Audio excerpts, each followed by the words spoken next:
dari Kebidanan Angkatan 2019.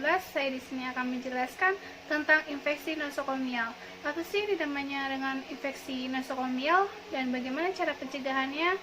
Silahkan kita ke video. Cekidot. Nah, di sini kalian masih bingung kan ya, infeksi nosokomial itu apa?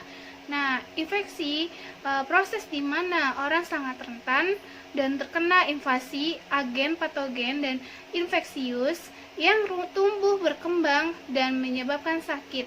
Yang dimaksud dengan agen itu seperti bakteri, virus, jamur, dan parasit. Penyakit menular atau infeksius adalah penyakit tertentu yang dapat berpindah dari satu ke orang lain, baik secara langsung maupun tidak langsung. Dan di sini ada penyebab infeksi nosokomial dan bisa dari penggunaan alat medis tanpa ditunjang, pelatihan maupun dukungan laboratorium. Dan di sini juga penggunaan cairan infus yang terkontaminasi, khususnya di rumah sakit yang membuat cairan sendiri, dan bisa meningkatkan resistensi terhadap antibiotik karena penggunaan antibiotik spektrum luas yang berlebih atau salah.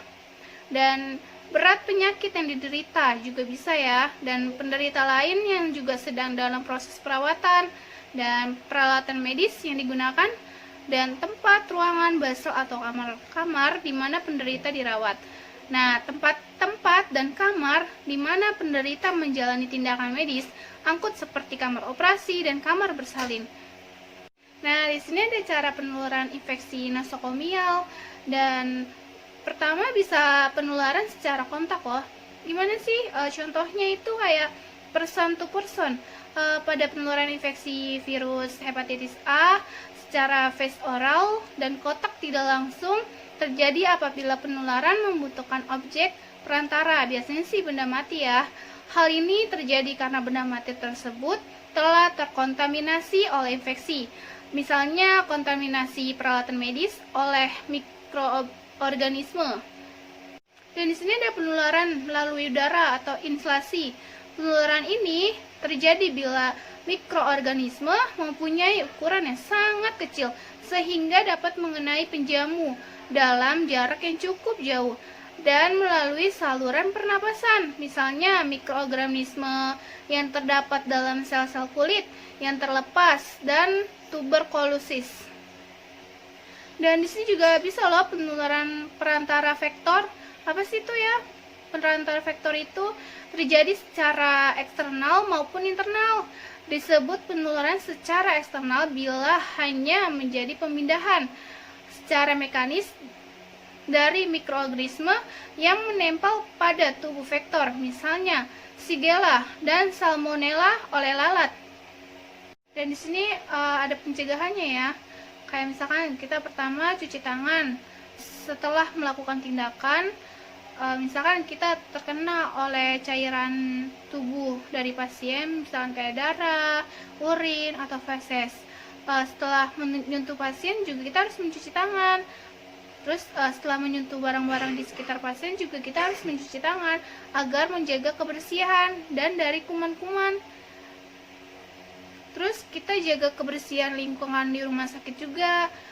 Misalkan kayak lantai rumah sakit perlu dibersihkan sebanyak 2-3 kali per hari, sementara dindingnya perlu dibersihkan setiap 2 minggu sekali. Dan bisa dibersihkan menggunakan disinfektan ya. Terus kita juga harus gunakan alat sesuai dengan prosedur. Misalkan kayak menempel pada tubuh pasien seperti infus, alat bantu nafas, atau kateter urin harus digunakan dipasang sesuai dengan SOP, standar operasional prosedur yang berlaku di tiap-tiap rumah sakit dan sarana kesehatan. Dan kita juga harus tempatkan pasien beresiko di ruangan isolasi. Misalkan pasien dengan daya tahan tubuh yang rendah atau pasien yang berpotensi untuk menularkan penyakit ke pasien yang lain akan ditempatkan di ruang isolasi. Dan kita sebagai tenaga medis, kita harus menggunakan APD, alat pelindung diri, sesuai dengan standar operasional prosedur. Dan setiap staf Dan setiap orang yang terlibat dalam pelayanan di rumah sakit perlu menggunakan alat pelindung diri seperti sarung tangan, apron, masker saat melayani pasien agar kita terlindungi dari infeksi-infeksi yang lainnya. Sekian dari penjelasan tentang infeksi nosokomial. Mohon maaf jika ada kesalahan kata. Wassalamualaikum warahmatullahi wabarakatuh.